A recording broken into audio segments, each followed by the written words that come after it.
Tokyo. There's no better place to start our world tour, and we wasted no time getting stuck in.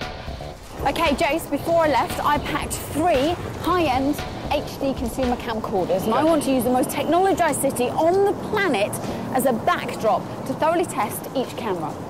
Yeah, I've got a bit of an idea. You've noticed all these cutesy costume characters everywhere, yeah? They're called moye. It's a word apparently that kids use, and it means something like cute or cutesy, right? So, how do you feel about wearing a costume? Action! How did I feel about dressing up as a manga character for a video shoot? A little bit embarrassed. In fact, scrap that. A lot embarrassed. But the thing is with Jace, there's no saying no to him. Right. It was going to be manga, it was going to be a video shoot, and it was going to be me. And all of our camcorders for our shoot in downtown Tokyo were of Japanese origin. A Canon, a Panasonic and a JVC. I want this first opening sequence to be with the Canon, please. The idea for the video is based loosely on a video starring Kirsten Dunst when she did Turning Japanese, which was a bit of an internet sensation. Holly, this way, looking this way. I started off with the Canon HFG10. It feels really good in the hand, it's got a good weight to it. The lens is particularly good on the camera. It makes everything look lovely. This is a nice shot here. The controls are the best thing about that camera. Really, it emulates professional control systems. So, for example, you've got a manual focus ring. If I found fault with the Canon, it would be the touch screen. You have to push it really, really hard, and if you don't know that, then you end up sort of getting yourself into a bit of a muddle. Some great footage, though. Is it funny? Some great footage. Good. I'm cream Carry on down here. So it was on to our second camcorder, the Panasonic Hcx 900. It's a pocket-sized little thing, and it's kind of really boring to look at, but actually, because of the way it's designed, it's just really easy to hold. It's really light, and you can kind of throw it around a little bit. The coolest thing about this camera is that it's got a 3D mode. Now, you need to add something to the lens that doesn't come with it, but you can make 3D movies on this with, you know, an inexpensive addition.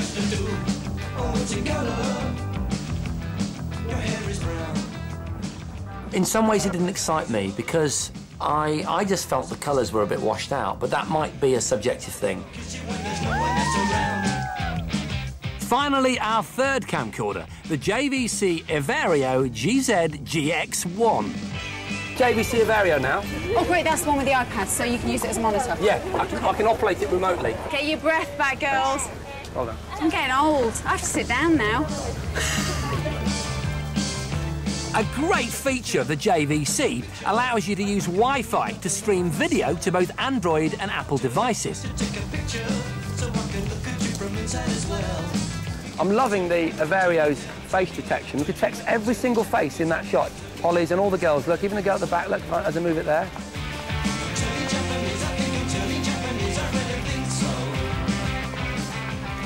If I was to pick fault with something on that JVC, I think it would be the lack of manual controls.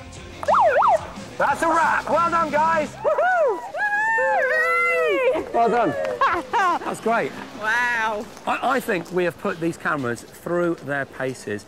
Every piece of functionality I can think of that's relevant to this exercise I have used.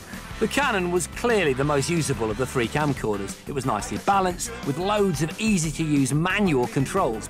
But the real test would be how good the pictures all looked. So I edited the footage into a 3-part karaoke video with the lyrics on screen. I used Canon camcorder footage in the first part, Panasonic footage for the middle, and JVC pictures for the final section. We then headed to a local karaoke bar where we invited some Japanese friends to sing karaoke while we carefully assessed the picture quality of our 3 camcorders. And play! However, all our plans soon went to pot as our new friends went utterly mental. What was that all about? What was going on? I really think so. So, first up was the Canon footage, and I must say it was very impressive. The colours were vibrant and there was no juddering at all. There was no doubt this was a high-end, high-def camcorder. Next up was the Panasonic, and we could see immediately that the pictures weren't in the same league as the Canons. They lacked depth and definition, and often appeared to be overexposed. The JVC footage was the last one on the screen, and the pictures were certainly full of colour and clarity. Overall, though, it was clear that the Canon was best, and our karaoke-crazed guests agreed. Which part of the video did you feel looked best? Canon. Great. Canon. Because, you know, the color. So you're kind of essentially saying the colours just pop. Right. With the Canon. Very true.